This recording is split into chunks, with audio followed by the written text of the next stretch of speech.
The best thing they can do is get out.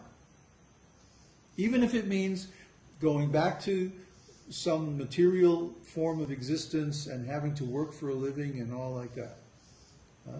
Best thing for them to do is get out, because when you're in association of people that have some perverted system of values, then you're stuck. You can't do anything against it. Just like if you're in look at these mortgage companies. If you were in one of these mortgage companies like Lehman Brothers that went bankrupt, and you said, you know, this is really not a good idea to do this kind of mortgage business, and you would be going against the whole management and the directors and the president and everybody. So basically you would lose your job. So the best thing to do would be to get out of the company and go find a company that's doing business the right way. That's your responsibility. If you stay with the company who's doing business in a crooked way, then when the time comes and the result comes and everybody's suffering, yeah, you're getting the result of your previous activities. So if you know something is wrong, the best thing to do is get out. Like there are so many devotees who say, yes, there are problems in ISKCON, but... And the but always has to do with some kind of loyalty or some kind of obligation to Srila Prabhupada or something like that. But the ISKCON society hasn't been under the control of Srila Prabhupada for a long time. Not since the late 60s. So try to understand, the best thing to do is to get out and to go find some alternative. That's what I did. And I searched everywhere and I tried to find some alternative, but all of the organizations were run in the same way. So what did I have to do? I had to start my own. That was literally the only thing left. Unless I wanted to be a part of somebody else's wrongdoing.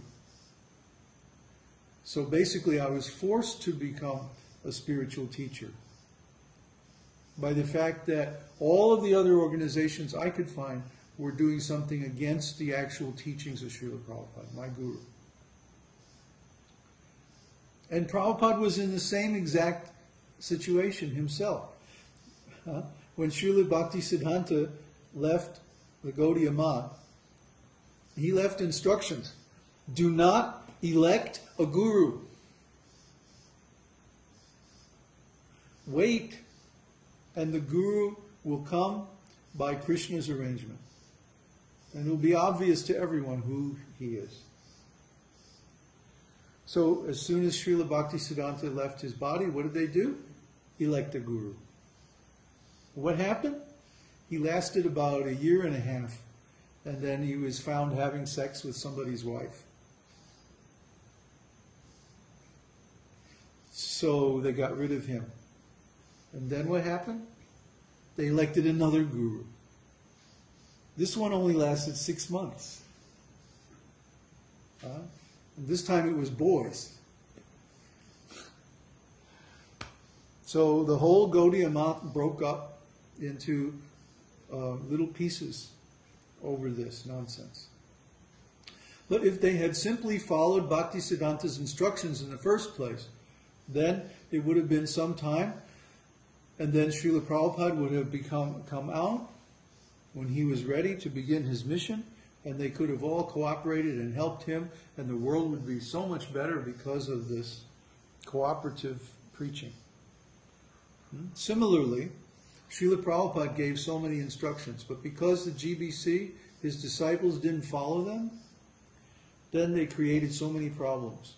The whole Gurukula mess and the whole, I mean, just on and on. We could spend the rest of the day just listing the problems that they created. So, to satisfy my conscience, I had to be independent of them. I had to leave, even though there were so many difficulties. So then they turned against me and they blackballed me. And there's some list where that has all the devotees that are not to be given facility or not to be given credibility.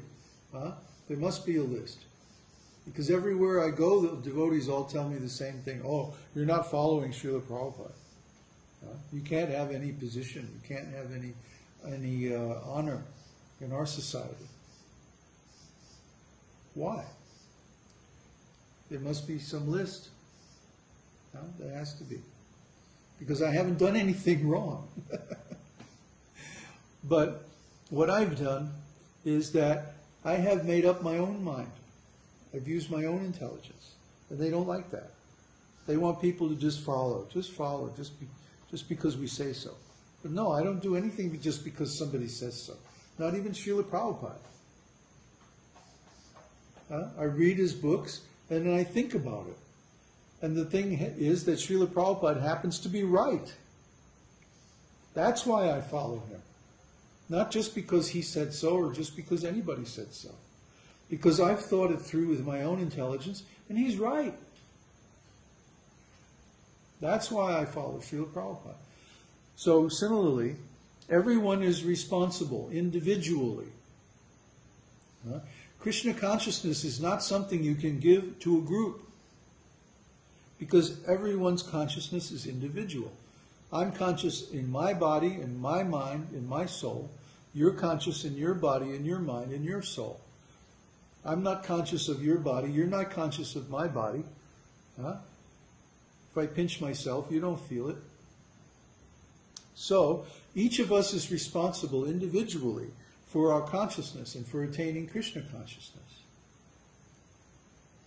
And if a group is going the wrong way, then we can't associate with that group, or we become caught up in their nonsense, in their misunderstanding. So, like that, we all have to be responsible for ourselves. Don't accept something just because I say so. Think it through for yourself and then determine with your own intelligence whether it's right or wrong. I don't want followers. I want people who are strong and intelligent, independent, capable, competent. I want my disciples to be able to think through everything and explain everything to themselves and also to others. That's my requirement. See? So I don't accept the cheap followers that the other gurus do. And because of that, we have a different result. Remember, Prabhupada always said, judge by the result. So if people are becoming Krishna conscious, if people are making advancement, if people are becoming purified, they must be doing something right. Whether it's not really up to me, it's up to them. I can't control their consciousness. I don't have a remote control where I can turn up your Krishna consciousness. I wish I did. It would make things easier. But you have to make yourself Krishna consciousness. Krishna conscious. Everyone's responsible. When you take that responsibility, when you accept that responsibility, that's spiritual maturity. Just like to take economic responsibility or moral responsibility for your own life, that's maturity. And when someone is mature, then you can trust them. You can't trust someone who's dependent because they're not in charge of their own decisions. They're not in charge of their own life. So I can't trust my godbrothers who've gone along with the crowd because they're not independent. They're not using their intelligence. See? That's why I'm a cat person. I prefer cats. Why? Because they use their own intelligence. See? I tell her, come here, and she runs away. Then when I'm not looking, she'll run and jump up on my lap. Why? Because she uses her own intelligence. She doesn't accept what we tell her. She thinks about it and does what she wants to do. So this spiritual teaching is like herding cats. You have to give them the intelligence, give them the knowledge, and then turn them loose and trust them to do the right thing. Because, I mean, I don't want to spend the rest of my life giving orders. That sucks. So other devotees, they have a different idea.